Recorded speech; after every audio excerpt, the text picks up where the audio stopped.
as ate girl, nakilala ka doon. Naalala ko pa yung, di ba? Tita Boy, the bowl. Ito, halimbawa. Okay, yan. Kaninong ideya yon? Actually, Production, Vice? production po, every segment, meron talaga pong bunutan.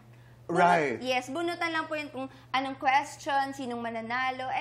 Kami po, Showtime Dancers, kami po talaga yung nakatoka na magdala ng bunutan. Okay. So, dun sa segment na po na Miss Q&A, ako po yung Na-assign. na-assign to magdala ng bunutan. Okay. Tapos yung, well, nagiging ano po yun parang, alternate, parang take turns kung sino. Kunyari po, wala ako or siya naman. Pero yung iba kasi, pag chinichika ni ate, parang nai-intimidate sila or nahiya sila kay ate. Ikaw?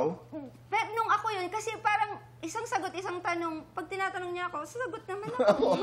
Hanggat kinagat talaga ng tao. Ako. Interesting. Pero habang you were one of the dancers, habang nandoon ka, meron ka ba sa iyong puso na I wanna be one of the hosts? Meron kang ganon, Jackie? During the time? During that time, ang gusto ko po, ang nasa isip ko nun, kailangan mabigay ko yung best ko. Pero yung one of the hosts, parang wala po sa... Wala sa iyong wala isipan. Po. Opo. Ang ganda ng Tagalog mo, bakit?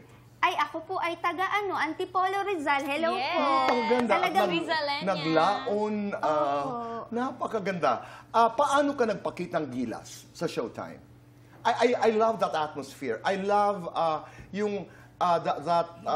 hindi siya competitive eh. Pero that energy, that vibe na paraging, there's something happening. Yes. Yun. Opo. Oo. Paano ka nagpakitang gilas? Kaya napansin ka ng lahat? Sobrang mahal ko po yung trabaho ko, Tito.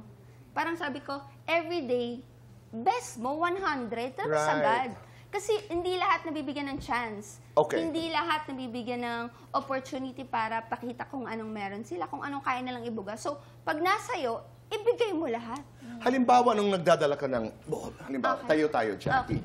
Hindi ordinaryo eh. May sarili kang lakad. Yes. Binabalak mo yun? Opo, Tito, nagpapapansin talaga ako. Oh, talaga? Yes, papansin po ako. Oo. Okay. Halimbawa, nandun ka. Opo. Careful ha, kasi may step. Okay Okay. po. Halimbawa, nandito si Vice. Ay, yes. Oo, tatawagan ng, Ate girl. Oo.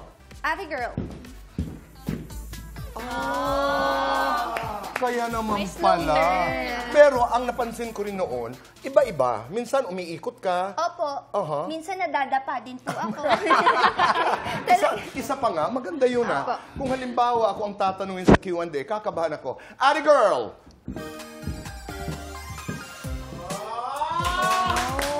Okay. Manginginig na ako noon. Thank you. Tito. Nakakatuwa.